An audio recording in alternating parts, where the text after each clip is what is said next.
ಆ ಗುರುತ್ವ ಎಲ್ಲರಲ್ಲಿ ಇದೆ. ಅದನ್ನು ಗುರುತಿಸ್ತಕ್ಕಂಥವನು, ಮಾರ್ಗ ತೋರಿಸ್ತಕ್ಕಂಥವ್ನು ಯಾರಪ್ಪ ಅಂದ್ರೆ ಗುರುನಾಥ.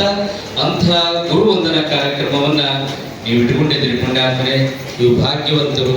ಶ್ರಾವಣ ಮಾಸದೊಳಗೆ ಗುರುವಂದನ ಕಾರ್ಯಕ್ರಮ ಇಟ್ಕೊಂಡಿದ್ರಿ. ಅವರ ಸಂಕಲ್ಪ ಬಹಳ ಅದಾವು, ಅದ್ದವ್ರಿಗೆ ಬಹಳ ಸಮಯ. ಈಗಾಗಲೇ ಜನಪ್ರತಿನಿಧಿಗಳು ಬಂದು ತಮ್ಮ ಆಶಯವನ್ನು ವ್ಯಕ್ತಪಡಿಸಿದರೆ, ನೀವೆಲ್ಲರೂ ಕೂಡ ಈ ಸಂದರ್ಭದೊಳಗೆ ದುಡಿದಿರಿ. ನಿಮಗೆಲ್ಲರಿಗೂ ಕೂಡ ನಾ ಗುರುನಾಥ ಇನ್ನೂ ಶಕ್ತಿಯನ್ನು ಕೊಡಲಿ. ಗುರು ಯಾವುದೇ ರೂಪದಿಂದ ಬರ್ತಾನೆ ಅಂದರೆ ನಾವು ಸ್ವಾಗತ ಮಾಡ್ಕೋಬೇಕಾಗ್ತತಿ. ಗುರು ಯಾವುದೇ ರೀತಿಯಿಂದ ಯಾವ ಸಮಯದೊಳಗೆ ಬರ್ತಾನೆ ಅವಾಗ ಕೂಡ ನಾವು ಸ್ವಾಗತವನ್ನು ಮಾಡ್ಕೋಬೇಕಾಗ್ತತಿ. ಅವರ ಪಾದ ಪೂಜೆಯನ್ನು ಮಾಡಬೇಕಾಗ್ತತಿ.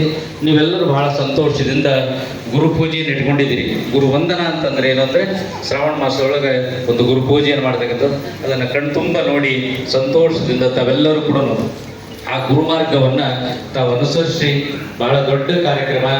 ಈ ಅನೇಕ ಪುಷ್ಪಗಿರಿಯಲ್ಲಿ ಇವತ್ತು ಮೊದಲಿನ ಪುಷ್ಪಗಿರಿ ಇಲ್ಲ. ನಾವೆಲ್ಲರಿಗೂ ಬಹಳ ಜನ ಕೇಳ್ತಿರ್ತಾವೆ, ಒಂದ್ಸಾರಿ ಹೋಗಿ ನೋಡ್ರಿ, ಒಂದ್ಸಾರಿ ಹೋಗಿ ನೋಡ್ರಿ.